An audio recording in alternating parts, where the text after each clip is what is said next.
Gente, eu resolvi fazer esse vídeo para falar com vocês sobre a questão do depósito recursal no processo trabalhista. É uma questão, na verdade, sobre a qual eu já venho me debatendo há muitos anos. Eu estou na magistratura do trabalho desde 2001 e há muito tempo que eu reconheço a importância do depósito recursal, uma característica peculiar do processo do trabalho, que dá alguma garantia, porque há um teto, vocês sabem bem disso, mas dá alguma garantia a quem demanda na Justiça do Trabalho de que vai receber seus créditos ao final do processo. Eu não sei se você sabe, mas de acordo com Justiça em Números, a maior parte das nossas execuções trabalhistas são infrutíferas, ou seja, quem demanda na Justiça do Trabalho e prova que sofreu uma lesão de natureza alimentar porque teve subtraídos os seus créditos, o seu direito, na maioria dos casos, obtém um título judicial, a sentença, que transita em julgado, mas não consegue cobrar a conta, não consegue realmente realizar o seu direito. Então vejam que nós estamos diante de uma situação em que o depósito recursal é muitas vezes o único valor que o trabalhador ou a trabalhadora vão efetivamente receber quando o processo chega na fase de cumprimento de sentença. Recentemente, a AJD, que é a Associação Juízes para a Democracia, fez um pedido aos tribunais regionais e ao Tribunal Superior do Trabalho de que encaminhem uma proposta de liberação dos depósitos recursais aos juízos de primeiro, segundo e terceiro graus, em relação a todos os processos que estão pendentes de recursos, em função da urgência de sobrevivência causada pela pandemia da Covid-19 e pelo necessário isolamento físico que fez com que muita gente que depende do trabalho para sobreviver não consiga estar trabalhando e, portanto, esteja absolutamente sem renda. Pois bem, esse pedido foi polêmico, né? Muitos magistrados e magistradas ficaram horrorizados com a possibilidade de uma entidade de juízes pleitear a observância de uma regra processual a partir de uma lógica de urgência de sobrevivência física e questionou os fundamentos jurídicos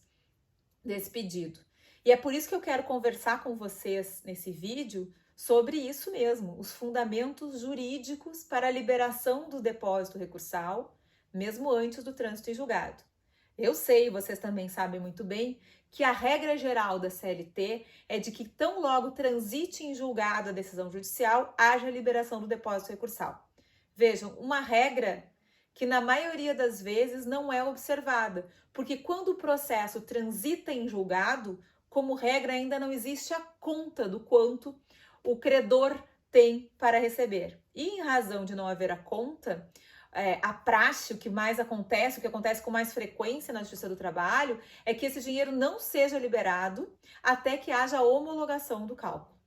Portanto, a realidade é de que nós já não cumprimos a CLT, porque se cumpríssemos, o depósito recursal teria que ser liberado imediatamente no momento do trânsito em julgado.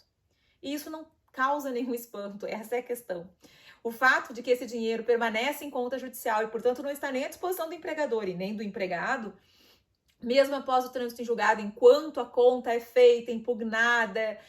enfim, até a sua homologação e intimação para pagamento, não causa nenhum tipo de revolta. Mas causa revolta a possibilidade de liberar esse dinheiro ao trabalhador ou à trabalhadora antes de transitar em julgado a sentença. Tem fundamento jurídico para isso? É isso que eu quero conversar com vocês. Tem sim. Nós temos o artigo 520 e o 521 do Código de Processo Civil, que tratam de execução provisória, na verdade são fruto de uma alteração havida no CPC em 2005, portanto, já tem 15 anos de existência, em que lá no processo comum, em que não se pressupõe a necessidade alimentar de uma das partes, em que o pressuposto ao contrário é o da igualdade, há a possibilidade de liberação de dinheiro em execução provisória, portanto, justamente enquanto ainda há pendência de recursos a serem analisados.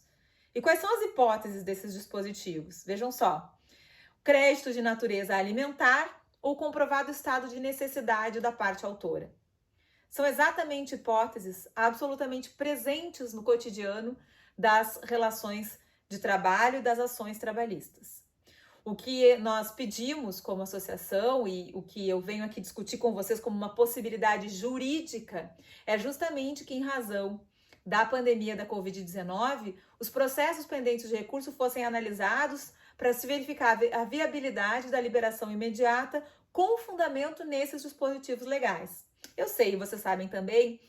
que já existe entendimento tanto do TST quanto de alguns tribunais regionais de que esses dois dispositivos não são aplicáveis ao processo do trabalho. Mas isso é altamente discutível, porque vejam, são dois dispositivos que tratam justamente da necessidade de um olhar diferenciado do Poder Judiciário para situações em que o crédito que se discute é um crédito do qual depende a sobrevivência física dos seus credores, um crédito de natureza alimentar, ou para situações em que há estado de necessidade da parte autora, ou seja, aquele dinheiro que está numa conta judicial, no caso do depósito recursal, e que, portanto, não está à disposição nem do empregador e nem do empregado, que ele possa ser alcançado para que a parte autora se alimente e sobreviva.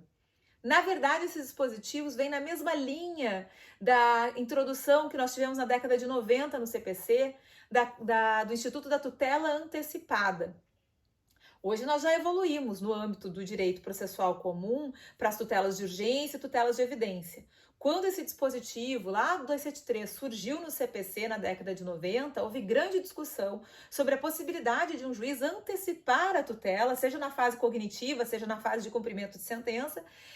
para alcançar o bem da vida a quem ainda está litigando. E a discussão se deu sobretudo porque a gente tem um dogma processual, que é a ideia de que só quem procura o Poder Judiciário é que deve suportar o ônus do tempo no processo. Esse dogma, que pretensamente foi, em alguma medida, superado ou mitigado em função das tutelas de urgência e de evidência, é que determina o espanto diante de um pedido de redistribuição do tempo no processo, sobretudo numa situação grave em que muitas pessoas que vivem do trabalho que realizam estão sem poder trabalhar e, portanto, sem renda alguma. E é uma inversão muito clara que demonstra, inclusive, o caráter patrimonialista da ciência processual. Porque, vejam, pela lógica geral, por esse dogma de que só uma parte suporta o tempo do processo, quem suporta o tempo é justamente quem vai até o Poder Judiciário denunciar uma lesão. Quem se diz agredido pela ordem jurídica tem que suportar todo o caminhar do processo para só ao final receber o bem da vida. Enquanto quem está sendo acusado de lesar a ordem jurídica fica durante todo o tempo do processo numa situação de tranquilidade, porque não há nenhuma afetação do seu estado jurídico ou do seu patrimônio, como regra geral. As tutelas de urgência e de evidência vêm justamente para tentar mitigar e dividir melhor esse ônus, que é o tempo que demora para uma solução judicial definitiva poder ser produzida. Essa questão ficou muito, foi tema de muitas discussões recentemente, quando o STF enfrentou a questão da possibilidade de prisão depois de uma condenação em segundo grau de jurisdição, ou seja, de prisão antes do trânsito em julgado. Agora vejam só, quando a gente está falando em prisão antes do trânsito em julgado, a gente está falando de uma coisa muito mais grave, que é a privação da liberdade de alguém que ainda pode ter uma decisão final revertendo a sua condenação. No processo do trabalho, nós estamos falando de dinheiro, de créditos. Créditos que, eu repito, no caso do depósito recursal, já não estão à disposição do patrimônio do suposto devedor, de quem efetuou o depósito. Estão numa conta judicial. Portanto, e créditos em relação aos quais já houve uma decisão judicial, que é a sentença de primeiro grau, ou muitas vezes a sentença e o acórdão, e portanto duas decisões judiciais dizendo que a parte autora é efetivamente credora daqueles valores ou de valores superiores àqueles depositados para garantir o recurso. Não há, portanto, nenhuma ilegalidade na liberação dos depósitos recursais. Ao contrário, o que nós precisamos discutir com seriedade é por que 15 anos depois da alteração do CPC, permitindo liberação de dinheiro em execução provisória, inclusive com dispensa de garantia, né, de caução, nos casos em que há estado de necessidade ou em que se discute crédito alimentar, a Justiça do Trabalho, em que reconhecida a desigualdade entre as partes, em que reconhecida a assimetria, inclusive a assimetria para atuar em juízo da parte trabalhadora e da parte que representa o capital, por que na Justiça do Trabalho nós ainda temos tanta resistência em redistribuir ou distribuir entre os litigantes o ônus do tempo no processo? Está na hora de nós começarmos a pensar sobre isso. Afinal de contas, a Justiça do Trabalho existe para garantir a efetividade dos direitos trabalhistas. Se não fosse isso, não haveria a menor necessidade de uma estrutura de poder judiciário criada justamente para cuidar especificamente dos conflitos entre capital e trabalho. A questão, portanto, não é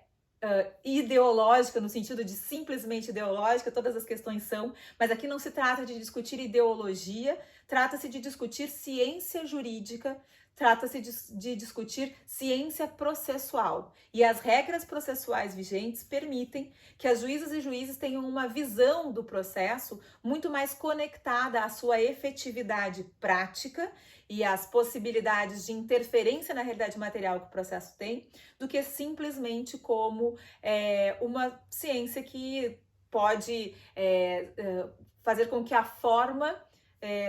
prevaleça em relação ao seu conteúdo. Nós não podemos esquecer, existem pessoas por trás dos processos e existem muitas vezes pessoas que estão esperando o reconhecimento da lesão que sofreram e a reposição das perdas que experimentaram como uma condição para sobreviver fisicamente num país de desemprego estrutural como o nosso. Regras processuais, portanto, precisam ser pensadas a partir dessa realidade material concreta. Se isso é válido no processo civil e justificou a alteração que tivemos em 2005 e que até hoje está vigente no CPC, nos artigos que mencionei, vale com muito mais razão no processo trabalhista, em que, como disse Russomano ainda na década de 50, a fome não respeita prazos processuais.